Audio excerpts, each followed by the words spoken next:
Hey, everyone. Welcome to the Unnamed Youth Podcast. I'm Gabby. I am Justin.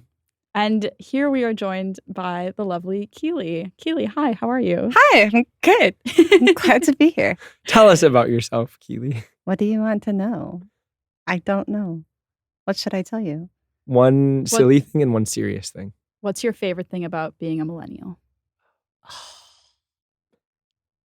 And what's your least favorite thing about being a millennial? Yes. Okay. Well, my favorite thing about being a millennial is skinny jeans. I can still wear them and I can get away with wearing them because I'm a millennial. Wow. And I'm unwilling to wear the early 90s clothes that are coming back in style. We had a student on last week and she said that was her least favorite thing about millennials. Skinny jeans. I know. It's so true. Everyone else that's not a millennial is like, put them away. Mm-hmm. Leggings are not pants. And I'm like, well, I'm a millennial, so I get to. Yeah. And that's wait, Gen Z still thinks leggings are pants. Definitely. But I'm pretty sure that's it'll be out the door soon. But it will be very, very quickly. And I'll still be doing it because I'm a millennial and I get to. Yep. Least favorite thing about being a millennial? I don't know. Is there a least? I mean, I feel like being a millennial is great. I don't know. Really? Wow. I don't have a least favorite thing. Huh. I'm grateful for the generation I was born into. Wow. What's your least favorite thing about being a millennial? You had a really strong reaction. I think it's not having something. Should I have something? This is the problem with being a millennial. Is you're like, should I have? What is wrong? Is there something wrong with me? I think that's like it was probably the being raised in the era of like you pursue your passion above everything else and how that is complicated because there are other things in life that aren't passion and it like underplays. And maybe you didn't experience that as much, but I feel like when people explain like what is a millennial? You are older than I am. So you're an older millennial. I'm like right in the middle of millennials, aren't I? Yeah, probably. So I'm like a true millennial. But I feel like the millennials, I don't know. But. Yeah. That's such a classic Justin answer. What? To come like a really silly question. Oh, sorry. Which Keelea responds with skinny jeans. No, because it was my least favorite. Like, philosophical, like, yeah. I also feel like maybe the anxiety that permeates through millennials, just because I feel like there was so much, especially anybody that was, is probably like a younger millennial to like mid-millennial. Like there was just so much in like formative years of like stressors, like national stressors for us that like it has created. Y2K messed with me. Yeah, like what's going to happen when the computers like. You laugh, but it was for like I remember the birthday party where thing. like my friends and I were discussing what'll happen. Wait, like, how old were you when? Probably late elementary, because I would have been 12. Oh, interesting. Yeah, I would have been 12 Y2K. Yeah, so it would have been middle school, but I think it was like a 7th grade birthday party. I was like underneath a pool table or something at a birthday party. And we were talking, like a lot of my friends, we were at a small private school and like enough of my friends that it felt scary were like homesteading in preparation for Y2K. Yep. Oh, wow. And so it was like the world's gonna, you mix that with Left Behind. Oh, yeah. And you get like really, terrifying. And then you follow that up with 9/11 and you just have like yes. my middle school years of a lot of like, oh, the world's going to end. It's definitely ending. Yep. Yeah. Or even like social anxieties, like MySpace, like who's in your top 5? And then if you moved someone out of your top 5, but you didn't tell them you were moving them out, my goodness, like you went to school on Monday after moving someone out of your top 5 on Friday and like you didn't have friends. Like that's where it was at. So I think there's just a lot of social pressures. That's your Gen Z grew up with social media, which creates problems, but we experienced the like dawn of like the Wild West of social media. Where I think social media is still pretty like Wild West. No, but it was even weird. It was like because, uncharted. Facebook, it was like uncharted and unruled, and you didn't realize you had committed a faux pas until after you'd already committed it, and then you were like someone took a picture of an event and put it online, and you're like, oh, that can happen. I didn't even think that was a possibility. I didn't even know. People have cameras on phones, or people even having phones was my early high school was when it started. Yeah. Wow. So that's how old I am of like, oh, somebody has a phone in their pocket now that with a camera. That's scary. Or I remember, because I'm a little bit older than you, but when I was junior, senior, that was when Facebook was going to everybody. Mm-hmm. So it was only college age. And so I remember my friends who graduated earlier were starting to get it. And it was like, oh, I want to be on Facebook, but I can't because I'm not in college. And then they like opened it up. It was weird. Wow. See? I forgot all of that. Thanks. You're welcome. Now it's 2 millennials and a Gen Z. I was just gonna say. I love this. Gonna say if last episode was 2 Gen Z make a millennial feel old, then this episode is Make a Gen Z feel young. Yeah. I feel like I don't know anything.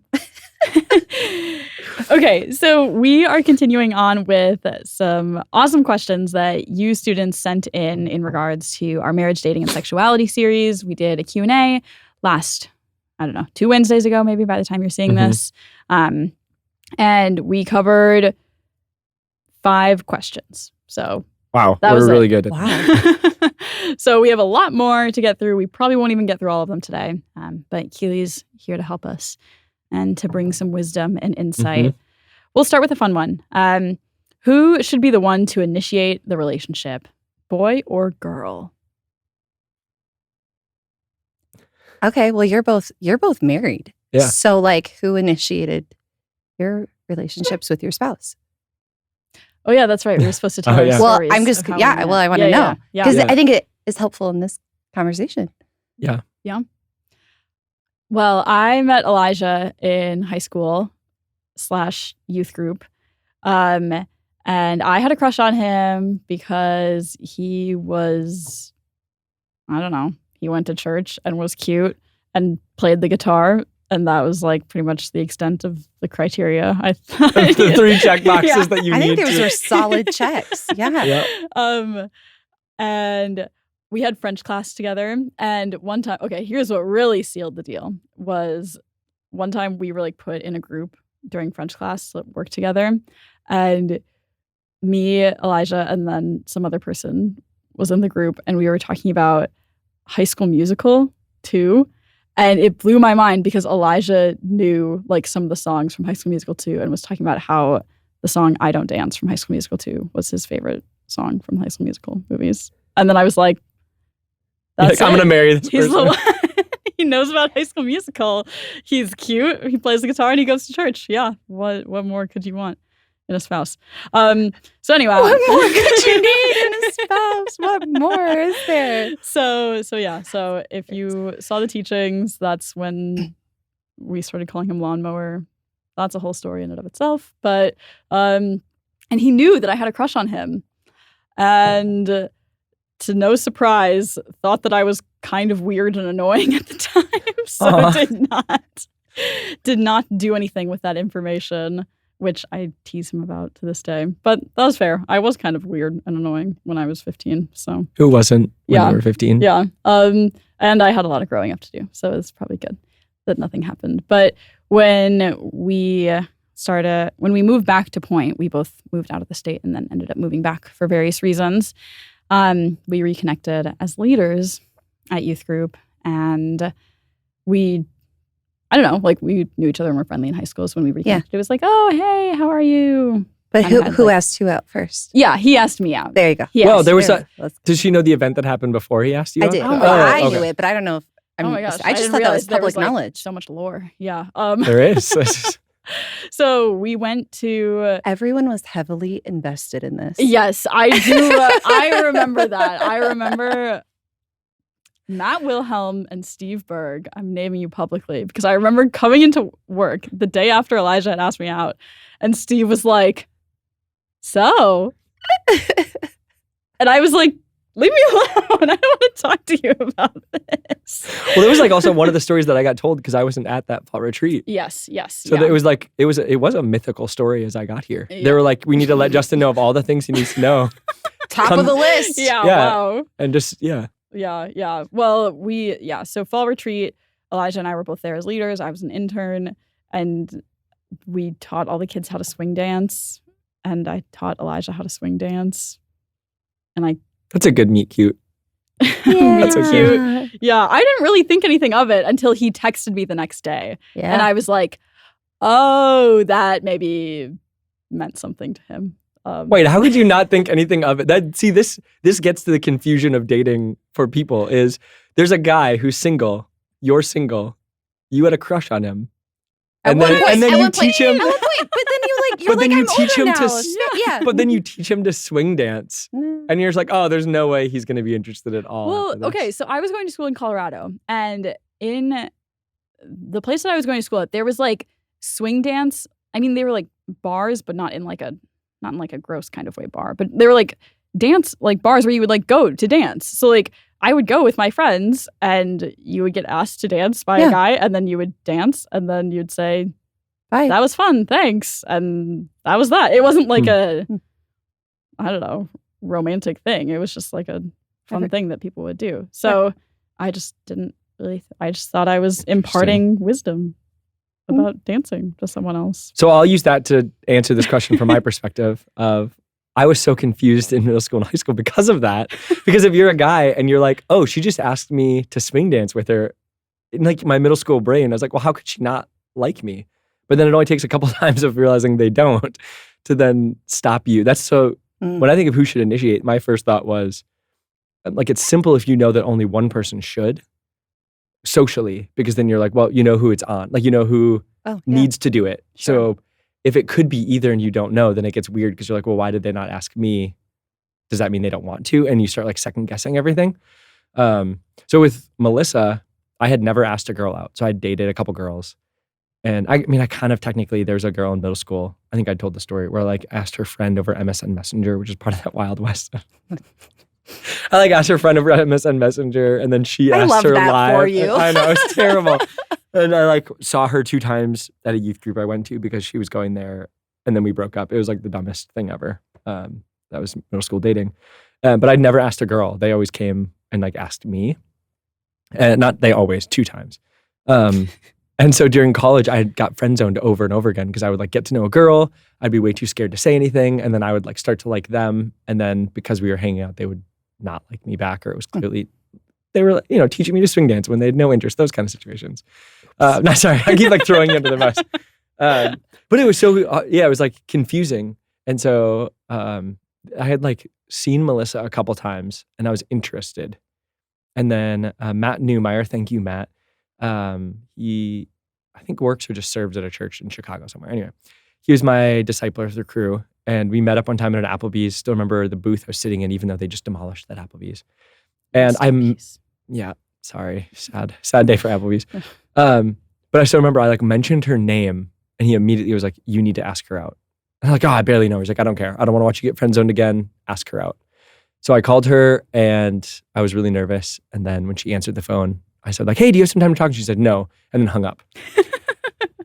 And then like let me know later that she like class was like 30 seconds about to start.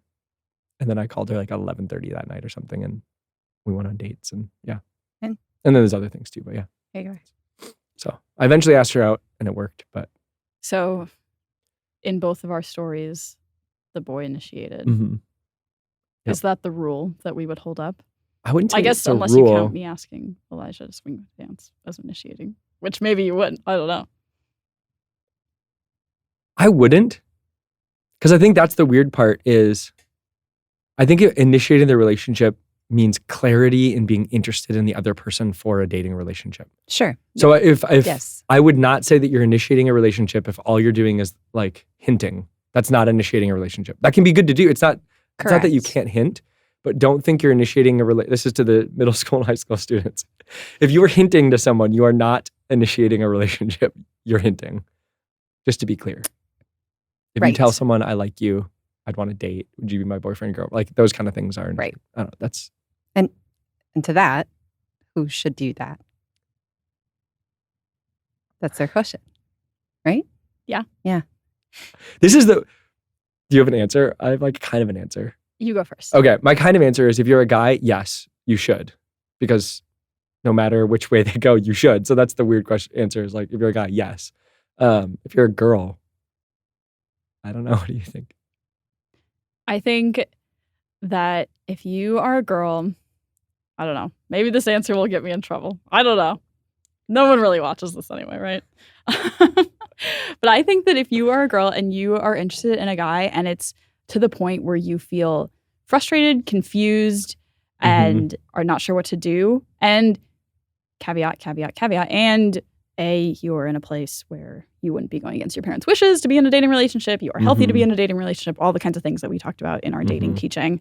I think it's fine to make your interest known. I think it's fine to say, hey, I've been interested in you. Like, are you interested in me? Like, would you be interested in going on a date?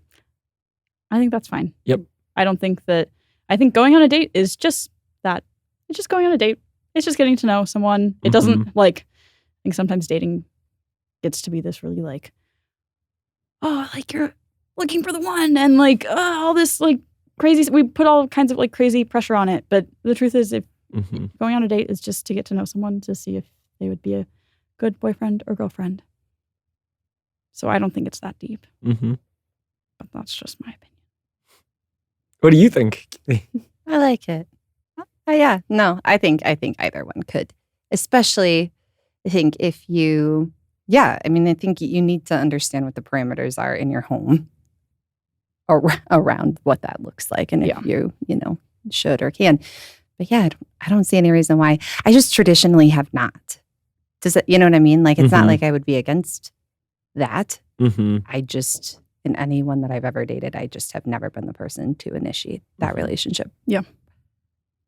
I don't think it's bad. I just don't. Yeah. And that's why it's weird of who should be the one. Well, the guy definitely should. Because whether you're somebody who thinks boys or girls can do it or just boys should do it, the boy then can do it. So I think that's where talking to the guys, if you like someone, you should let them know. I think for the girls, maybe it's more of a tricky question. But. Yeah. And I think, okay, here's the other thing. You should only be attempting to initiate a relationship with someone if you are healthy enough to be told no. Yeah. If you Preach, Gabby. Yeah. That is great advice. Because if you would try to initiate a relationship with someone, it's a valid thing that you might be told no. And if you can't handle that in a healthy way, then probably don't put yourself in that situation. That's good advice. Which also brings up the ancillary, don't lead people on. So if you're doing something that would signal to somebody else, which I know. But I hate that phrase. Can I just say that? Leading people on. I'm well, okay. So Gabby, what if Elijah asked Gabby and Gabby really was not interested in? Yep. In Gabby's mind, it was totally a normal thing for her to teach him to dance. To Elijah, that meant something maybe a little more. And so in Gabby's mind, she's over here well, it's totally normal. People do this all the time. In Elijah's mind, he's that must mean she might like me again, maybe. So I should initiate something with her. And he could accuse her of leading him on in that. And I would argue, and that's where I wouldn't use that phrase to talk about what Gabby and Elijah did. I think of consistent, habitual, somebody who is more regularly, singularly, almost the same way we would describe dating without dating, of you're having exclusive conversations that are of depth with somebody of the opposite gender, and you're flirting. I think of you have this ongoing flirting relationship. I think that's what I see a lot in middle schools and high schools, where it's one person is, they want, and normally, and this is where it would be a self-reflection. A lot. Or if you're, I feel that's this is maybe this middle is the schoolers flirt. They just hit each other. And I'm stop hitting 7th each grade. other. Yeah. Yes. I guess I'm thinking instead when I say that don't lead people on, I mean spend some time in self-reflection if you're engaging with somebody of the opposite gender often, and ask, are you liking the attention they give you? Sure. But you have no intention of returning romantic interests. Yep. And you're just going, oh, this person speaks nicely to me and they care about me and they listen to all my problems. But I don't want to date them. I just want stuff from them. Yep. That's more what I'm talking about. Yeah, that's fair. That's valid. Yeah, I just think for some people, this isn't the case for every person. I think some people, I was this way in junior high and high school, and frankly, still am. I will talk to everyone, anyone, all the time. I'm super nice and friendly, and that has caused me problems, especially in high school, of people thinking that I liked them. And I'm I'm just nice to everyone. Yeah. But could be accused of leading someone on. Yep. And so I think just recognizing, I think that's great if you're spending a lot of time with that person and why you are, and potentially probably having a conversation with them before they have a conversation with you. Yeah. Yeah. That's great. That's good. That's more what I'm talking about. Yeah. I like it. I was just that leading on. I'm that phrase gives me the cringe. What's funny, because as you brought up Gabby and Elijah, then I'm did Elijah, it'd be funny to ask him, he's being talked about so much in this episode.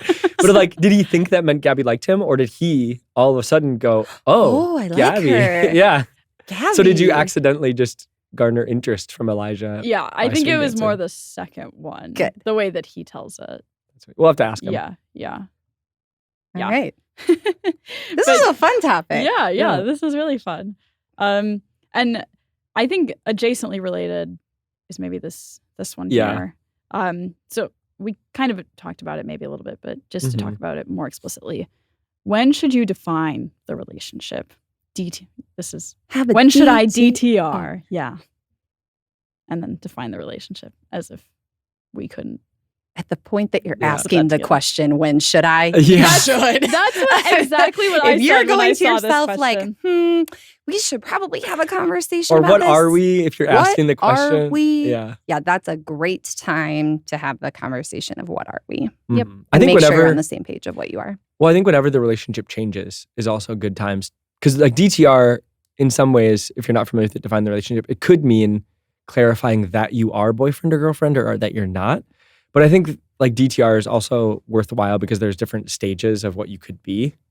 And so I think a way you could define the relationship is if you're interested in somebody and just say, hey, I'm interested in you. I'd like to get to know you more. That's a good way to like define the relationship because you're at least being clear about what's happening. Yep. So anytime that you're being clear with somebody about what you think, that's helpful in defining it. If you're asking someone of going, hey, I'd like to go on a date with you to see if I'd like to be your boyfriend or girlfriend. Yep. That's a clear way of saying what you're asking for. Yeah. That doesn't confuse people. Yes. But that requires you to know what you want, which I feel like in dating is like so much easier on this other, like for us on the other side. It's so much easier. Honestly, even as an adult, I feel like it's a lot easier to go like, I know what I do want and what I don't want. But when you're like 14, 15, 16, that gets muddied in and out every single day. Sometimes, you know, what is it that I'm wanting in this next 5 minutes can be very different. It's also interesting to hear high schoolers use DTR because I feel like that's such a college thing to say. Because a Christian college. A Christian college thing, because what that is are we serious enough to be engaged at some point and when will that occur? It's really the way that DTR is typically used is like we've been dating. Are we like, how serious are we here? Like, are we serious enough that you're going to propose to me and we're going to have a ring by spring? Or are you like not? Which like, that's the story I told. And if so, we're not going to be together. Well, last week I told the story of I asked Melissa out and like DTR'd kind of, and she said no. Yeah. And yeah, that was fun. And then I took it poorly. And back to Gabby's point, if you're not healthy to take a no, don't ask. Well, I think I was more confused. They were like, well, I just got told that. Okay. Well, because we had gone on dates. That's what was weird. So we had, and then you asked her? Yeah. And so like we had gone on dates and I thought they were going well. And then I asked her out and she said no. And like, because, and that is part of, and maybe that's what's weird is it wasn't even a healthiness on my end as much as it was a lack of maturity in understanding that a no can be for a lot of reasons. Yeah. And so like, I didn't understand that for Melissa, being asked out meant certain expectations. Yeah. And so when I asked her out, there was all these other things that came with it, other stories that came with it. And I didn't understand that what she was trying to get across was, I still want to get to know you more. Like we are in the dating stage, like going on dates. And she was communicating, I like that stage and that's where I'm comfortable being at right now. I don't want to move into the next stage of being boyfriend, girlfriend. What I heard was, I don't want to be your boyfriend. And I was like, when, why are we going on dates? What are we doing here? Like, I felt dumped after that moment. And so that was but that was just not understanding. Yeah. Lack of clarity. Like we're talking about this in a very in a clear way that I don't think it plays out when you're in those moments. So yeah. Valid. But it doesn't play out in those moments. Like it didn't play out in those moments for us, probably because we never had anyone tell us. You know what I mean? Yep. Like that's where communication and clarity is super important. What's the Jedism?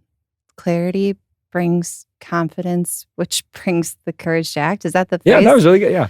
Something like that. So clarity, right? Yep. Clarity gives you confidence in how you move forward with somebody, but you can't get clarity if you don't have honest conversations with people and where they're at. Because here's the thing. If the person that you're kind of interested in doesn't like you, as much as it sucks, it's better to hear it from them early on than spend 4 months investing in that relationship just to get crushed even more. So it's kind of a pull the Band-Aid off just kind know. of situation. Yeah. Know where you're at. Yeah. Yeah. Because so many emotions do get wrapped up in dating relationships that, you do want to be really careful. And one way that you can be careful and protect yourself is by just clearly defining what the terms of whatever relationship you're in. Side note, this tea has ginger in it and it's kind of spicy. I like it. I've never had this one before. It's like an orange mango ginger. Tea reviews with Justin. its own separate show. Yeah. Okay. Okay. Which one do we want to do next? Just pick one. This is great. Okay. What would be the best way to get my significant other to start a relationship with the Lord? Dump them. Ouch! Ouch! Just end it. Break it off. It's time. No, it's not. Sorry. That's bad advice. No, it's what?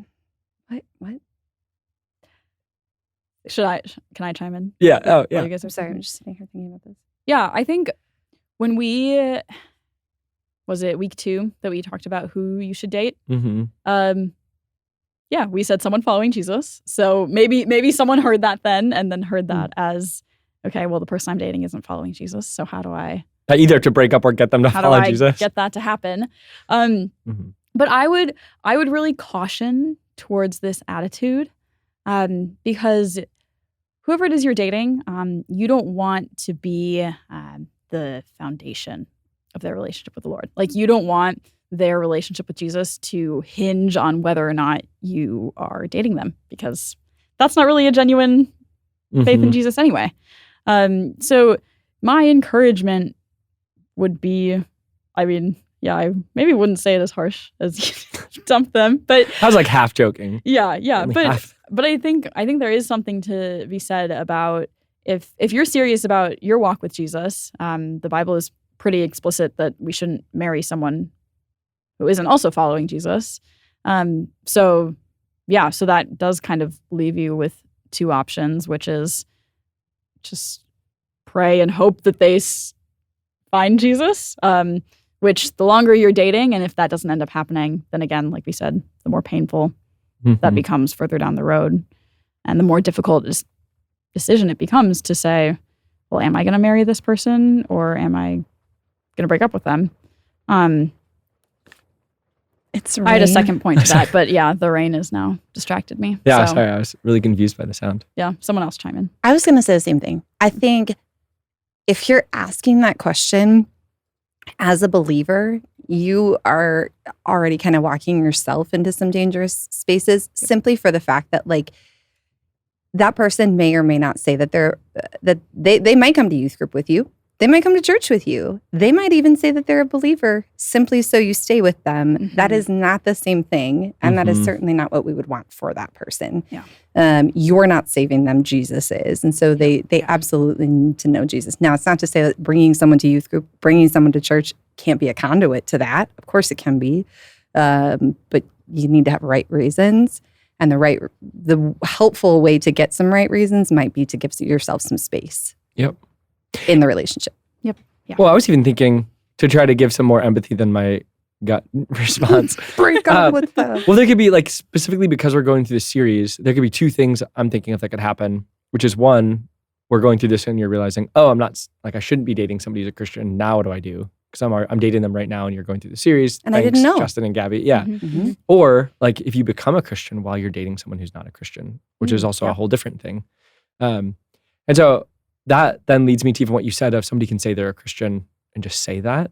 And so I think even when we say you should date a Christian, I think of like Jesus saying you'll know them by their fruit. And so thinking of like the fruit of the Spirit. And so instead of maybe just asking the question, I don't know how you would say it to somebody in high school, but if you went to them and said, are you a Christian? Like before you're going to date them, I think like for a teenager to really discern from their life, do they look like somebody that's following Jesus and wants to be like him? Yeah. And I think that's better than trying to like figure out, well, do they go to church or whatever? Yeah. Yep. Yeah. And this is one of the reasons that we kind of encourage you actually to maybe remain single as a teenager, as a high school student, because really it can be pretty easy for someone to maybe, I don't know if pretend is the right word, but to just kind of go through the motions of following Jesus when they're a teenager, especially if they're growing up in a Christian home. Because if their family is a Christian, then probably their life is going to look like they're following Jesus too, in a lot of ways. So a lot of times it's once you get a little bit older, maybe once you're out from underneath your parents' roof, that it becomes a little bit easier to actually see who is really serious about following Jesus. I think if you listen to everything we say and you say, cool, I'm still not going to break up with them. Okay. Or I'm not going to give distance or whatever. I think things you can do would be inviting them to youth group in church. I think Yes. sharing with them stories that you love about Jesus continually. Yep. Because I think what that'll do is if Jesus is an important part of your life. So this isn't a like, oh, I'm a Christian, but they're not, and so we have to break up. The point we're trying to get across is that theoretically, you're going very different directions. Yeah. And so I think Yeah. making what it means to follow Jesus clear to them, I think they're going to understand pretty quickly that you shouldn't be together if that's the case, or they're going to be interested and go, oh, what's happening Yeah. in this person's life? Because this sounds really cool. And you bring up a really valid point is like, if you were both unbelievers, you meet Jesus, Mm-hmm. you become a believer. Now you have this like, now what kind of thing, which is very different than like you already were a believer and you started dating someone who is an unbeliever. Yep. Because God can do really cool things, I think, in both circumstances, but I think that they pose different challenges, Mhm. Especially maybe less in dating, probably a lot more in marriage. This happens a lot in marriage or can happen in marriage, Yeah. Mm-hmm. So, Yeah. keep loving them, Yep. but maybe not the same way. Mm-hmm. Mm-hmm. Love them as a believer loves an unbeliever. Yeah. Right. Okay. That's so easier said than done. I know, that's what I when was- your It is feelings are wrapped up in way- that and you really like them. Yeah. Yeah. It's incredibly challenging. Well, I was thinking one of the biggest apologetic questions or ministry life questions that we had in seminary, that was the like, what do you do? Was what do you do if you go to like an area in the world where polyamory is normal and people who are married, so you have like a man married to 3 women and then they become Christians? Yeah, what do you do with their... Because you're like, Because you their don't wanna- social structure is Yeah. that these 3 women are supported by their husband. And the reality would be if he divorced 2 of them, they would probably never be able to remarry given their culture. So it's like a lose-lose. Like so like in some ways, a student who's following Jesus who gets told by their youth leaders, that's not a good idea to be dating a non-believer. It's way less than like a married couple. But there is that like, well, now what do I do? I didn't know that. I didn't get Yeah. into this trying to do something wrong. Mm-hmm. And I feel like I'm going to blow everything up by trying to do what I'm supposed to now. But remember who your God is. Mhm. Like I think in that moment, it's like you're not blowing everything up. Mhm. Like, But it feels like it that. feels like that, but Mhm. that's when you need to take stock of who you are, but also who Jesus is in that too. This is not like I don't think save all stories are the answer ever in these things, but like, so for me, my grandparents are pillars of faith for me. I talk about them a lot. My Nana, they were unbelievers when they got married. My Nana became a believer first. She waited 20 years for my grandfather to come to faith. She was going to Bible studies. She was going to Wow. church. She was actively praying. I mean, her life was completely transformed by the gospel. Meanwhile, my grandfather continued to be an alcoholic with a high temper problem. So she remained faithful to what God could do. And it came to a head. Like he got to a spot where he couldn't, like he was like, I can't, I have to follow this Jesus because there's like, what else is there? And is truly a pillar of faith for me today. So, Wow. That doesn't always work out that way. But worked out in theirs that she continued to be a witness and a testament to who her God is and what he did in her life. And that was the gospel lived out. Yeah. And that's a really beautiful story, but I imagine a really difficult 20 years for your Very grandmother. difficult. Yeah, 20 years, like all of the teenagers in our history haven't been alive that long. 20 years is a long time to patiently and faithfully stay married to somebody who is not only not a believer with you, not doing, this Christian walk with you, but is also simultaneously just not a great person to you either. Yeah. Do you know what I mean? So Yep. you are really, like your faith is tested Mm-hmm. in doing that. Yeah. And that's why we In a way that I would not want for anyone Yep. ever, which is Yeah. why you come back to the like, do you stay with a non-believer? It's like, well, there will come a point. Maybe you don't feel it right now, but there will come points, tension points, where what you know to be what you should do because of what the Bible says and what you've read and what they think you should do will come to a head. Yep. And ultimately it's like, that just puts you in a really, really tough spot then at that point. Yep. And it would be better to have kind of walked that earlier than to put yourself in those positions. Yep. Mm-hmm. I think even the Christian understanding of marriage, how often I go in my head too, like Jesus told me to love Melissa like he loved the church and died for her. And so I am constantly brought back to repentance and seeking forgiveness and even like letting go of who's right and who's wrong. I feel like it's such an important part in marriage where you have to go like, it doesn't matter. Like, it doesn't matter who is right and who's wrong. The goal is that we should be unified and together and care for each other. And I can't imagine being married to somebody who didn't have that foundation to go back to. That would be so difficult. And who also doesn't have the heart of, like, there's a selflessness that comes with following Jesus. You are dying to self daily, which then transpires into your marriage. You're dying to self in that relationship as well with the working of Christ. Without that, you're not dying to self. Like, yourself is your priority at that point. Which becomes... Why wouldn't you divorce because this marriage isn't working out? Why wouldn't you do a lot of things? You know, you're no longer good for me, and what's good for me and what's right for me. And, you know, that's where it gets messy. Yeah. Well, this was fun. Yeah. It started really fun and then got serious quickly. What are we at for time? We're at 3 questions. 36 minutes. Wow. Should we do one more? I don't know how long the one that we've all been itching to... It's a great question. Crush people's dreams. Oh, that one. Sure. The other highlighted one. Yeah. How do I know if the guy okay, so there's 2 questions here. We think they're both kind of getting to the same ideas. So how do I know if the guy I like is the guy that God wants me to date? And how long should you wait and see if your partner is from God? Wow, you're both looking at me like I'm... Well, I asked the question, so I have to respond first. Hello, guest. What do you... Do you want me to jump in first? You know, here's the thing. Here's what we're just all saying without saying. Is that this is all lending to an idea of a soulmate. So this is saying there's one person who is meant for you. You need to somehow, out of the 6 billion people in the world, find that one person that is meant for you. And should you get it wrong, maybe you've failed epically at that point, which is a cultural construct, not a biblical construct. It's a societal construct more than it is what Scripture would indicate, at least in the readings that I've read of Scripture, from my interpretation. And then it's also this question. So 1, it's talking about soulmates, which is a cultural construct, at least in my opinion. And 2 is lending to the providence and sovereignty of God.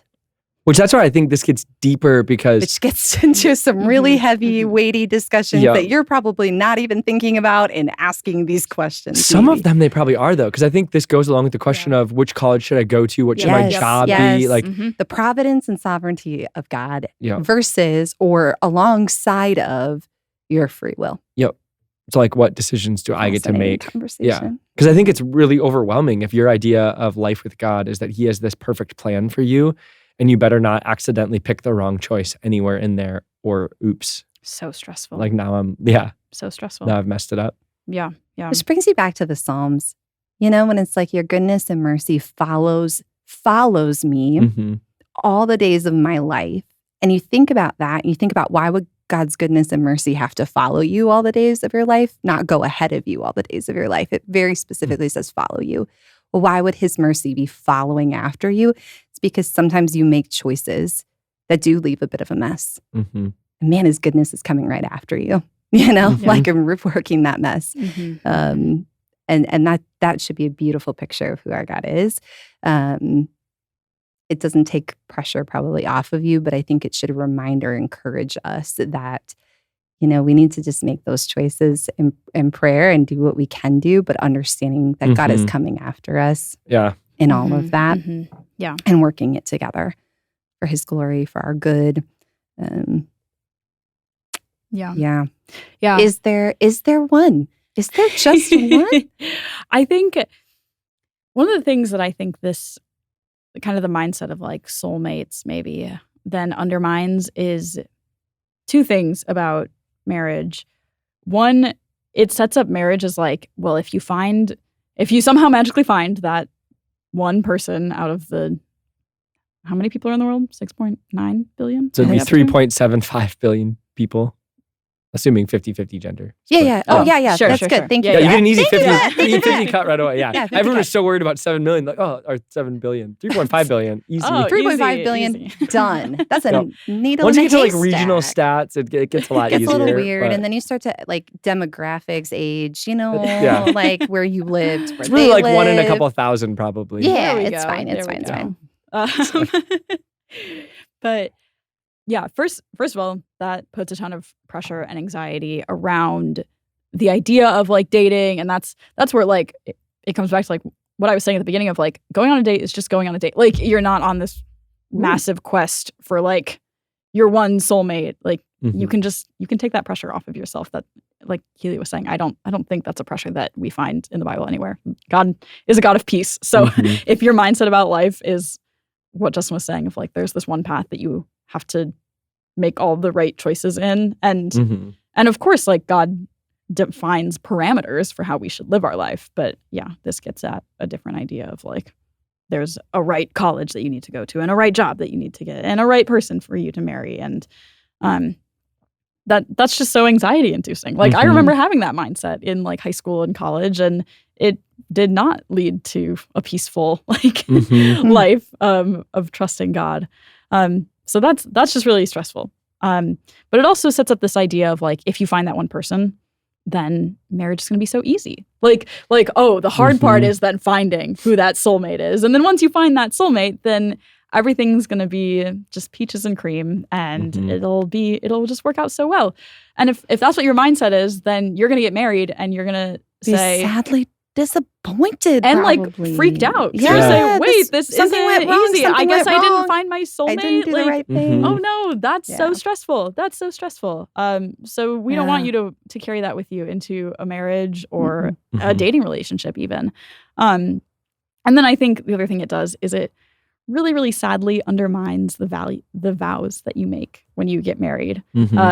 Because if you just found this like perfect soulmate for you, then it kind of cuts the meaning behind the vows that you make of like, I'm going to be with you in sickness and health, for richer, for poor, like better or worse, like until we die. Like that's what I'm saying to you. Like if we all just had this like one magical soulmate that we connected with and life was perfect and easy together, then there wouldn't really be a point in making that kind of a vow to someone. Yeah. Because it'd be like, because you just divorce them and then go try to find that perfect person. So the stupid thing where I go in my mind to this is the song Happier by Marshmello. If you know that song. Wow, look at you pulling out all of these. That's a pretty old song now. Top 40 I don't know when it's from. The reason he brought up a Selena Gomez song a few episodes ago too. So that's why that's delightful. I'm a radio scanner in my 5-minute commute. So I thought you listened to NPR. I don't know why I feel like you listen to NPR. Because I'm a radio scanner. Yeah, NPR comes up. I listen to relevant radio, Catholic radio. I'll just 99.9. I feel like you're like a talk Fox News. show where people are just talking about really serious things. I don't see you listening to Selena Gomez But ever. Here's the problem though, interesting. is I listen to Selena Gomez the same way I listen to talk radio. Oh, you're analyzing which is like it? very pensively. Yeah, I like that. Okay. That fits. I don't see you like having a jam session is what I'm saying. There's a couple songs that maybe, but Happier by Marshmello, I was like, the lyrics bother me so much because they're saying, if you've never heard, you've probably heard the song. Yeah. But he's saying like, I want you to be happier, so I'll go. And like, if you take that into a marriage where you go, oh, I want them to be happy. So instead of doing the hard work of changing and becoming a better spouse, I'm going to leave because we're not good together. And it's like, oh, I hate that mindset of like, we have to learn, oh, if this marriage isn't going well, I have some work to do. Like I have some changing that has to be done. And that's way harder than running away, which is what that song's about of like, okay, I'll just run away so you can be happy or some other guy. But the whole point of the song is like, oh, I don't like that I have to leave, but I really care about you and want you to be better off. Like then do the hard work of changing, not the easy work of running away. Which is biblical. Yeah. You know? That is. Take that. Yeah. But the music videos of a puppy, which is so different. It's just weird. Oh, that's weird. Well, that gets into a whole the music thing. videos The make any sense. Okay. The song. But wow. Yeah. Okay. So. Is that our last question? Yeah. Well, unless we've been recording for 45 minutes. Okay, yeah, that should be the last question. Yeah. That's a great we'll question. end by crushing everyone's dreams. Oh, But- do you have just a light one? Do you have anything? No, that we're we not can crushing end their on? dreams. That's actually, Yeah, I think it's, we're providing hope. yeah, I think Providing it's, hope. Yeah. Yes. And I think in that too, when you're thinking about what college you go to or what job you do Mhm, mhm. or any of that stuff, I think like you cannot worry about tomorrow. Tomorrow has enough worries of its own, you know? And I think, yeah, you're not making a wrong choice. I think make the best choice you can make today Mhm. and trust that your God is sovereign and that he is using. Nothing is wasted for God. He uses all of it. And so you haven't somehow made some horrific mistake, you know? And even if you get to the college and you're like, this was not it. This was not what I thought. It's okay. Mhm. Make a new choice. Like God will honor that, you Mhm. know? Well, and sometimes God leads us. Through those. Yeah, yeah. Like I think about the decisions that I've made that led me into hard situations were some of the most formative decisions. Like in my relationship with the Lord. That's not to say put yourself in like an unhealthy or an unsafe situation. That's Please not don't. what I'm saying. That That's goes not back what I'm to saying. Genesis that we were talking about with AJ. Yeah. Like what you meant for evil, God meant for Yep, good. yep. And so somehow he weaves together even bad decisions for our own good as well as his. And remind yourself about what the Bible does talk about, which is how to follow Jesus. Who you are is way more important than where you are, what you're doing, or who you're dating. And know that Yeah. God is doing something in you through Yep. wherever you are. Yeah. You know, Yep. whatever school you're at, whatever situation you're in, like that, who you are and the God that you serve is and know is so much more significant. The fruit of the Yeah. Spirit in any all the rest of relationship, that. in any job, at any college campus. Yes. Show up, Yep. show up and love people and love God. Yep. And like that is what you're commanded to do. Not pick the perfect school, Mhm. pick the perfect spouse, pick the perfect, like that's not what it is. Yeah. You know? And that's where it becomes like in thinking about, okay, how long should you wait and see if your partner is from God? Then that becomes one of the parameters of like, well, in this relation, since you've started dating this person, who are you like before and after dating that Mhm. person? Are you someone who is following Jesus more closely? Are you someone who is more kind and gentle and loving to the people around you? Are you more involved in your church community? Like there are all these different things that we can think about in what it means to follow Jesus. And then we can just hold up who you are before and after being in that dating relationship. And I think that's a really helpful litmus of like, if since you've started dating someone, you're like, oh, I hardly go to church anymore. I feel like I'm avoiding reading my Bible. I feel like I know I'm making decisions that I know I shouldn't be. And a lot of times it's happening with my boyfriend or girlfriend. Like if all of a sudden you're in like making all of these decisions. Or even like schoolwork is slipping, Yeah. relationships with my parents Yes. are getting worse, relationships with my friends are getting worse. Yep. Like all of those things. I think if those things are getting worse, it doesn't matter how great that relationship feels or Yep. how fulfilling Yeah. it is. Yep. Yeah. Love God, love people. Mhm. And if God is not your first priority, it's going to be really difficult to love people. And so if suddenly a person has become your first priority, like that's a good like gut check here. Like Yep. what am I Yep. doing? Mhm. And especially if that person is talking to you in such a way that would indicate that they would like to be your only or your first priority. That is also a good gut check to go, this is probably definitely not what God wants for me because God would not want anything to be above him in my life, Mhm. which would hinder how I'm treating other people, my parents, my friends. If I'm abandoning my friends over this person, Mhm. like that's a good gut check for you to Yep. go, Yep. is this a person that I should be with? Not even like, is this the one? Is this just a person I should be aligning myself with right now? Mhm. Mhm. And Mhm. if you're kind of answering like, then no. Yeah. Are they bringing you closer to Jesus Yep. or not? Mhm. Yep. Yeah. Yeah. I think about what we talked about. If the goal of marriage is for a man and a woman to help each other be with God and make the world better, that's just a very simple question that you can ask Mhm. yourself is like, who am I now? Am I someone who is closer with God? Am I someone who is helping make the world better? Does being in this relationship make me want to be closer with God? Does it make me want to be with God more? Yeah. Does it make me Mhm. want to make the world better?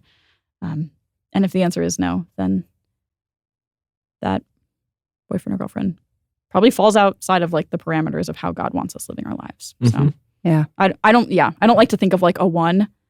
Like, I think God gives us parameters, and there are lots of people who will fall outside of those parameters, right? Like there are lots of people who are definitely not the one. But then there are lots of people that fall within those parameters. Like there are lots of men and women out there who are following Jesus and have great character, and any one of those people could make a great spouse. Yep. Great conversation. Yeah. Great questions. That's all I have to say about that. I just am like blown away, Eloise, by the questions that kids, students, you sent in great questions. I mean, I was reading through them, and these are really good things to be thinking about and wrestling with. And you're not the first people to wrestle with them, you know. So wrestle with them in community with other people, because that's the best spot to do that. Don't hold on to those just to yourself in isolation. Talk to other people. Talk to your small groups. Like that's a great spot to go. Oh, this has been the Unnamed Youth Podcast. We don't know how to end podcasts or start them. So, Devin, fade us out whenever. We'll see you on Wednesday. Bye.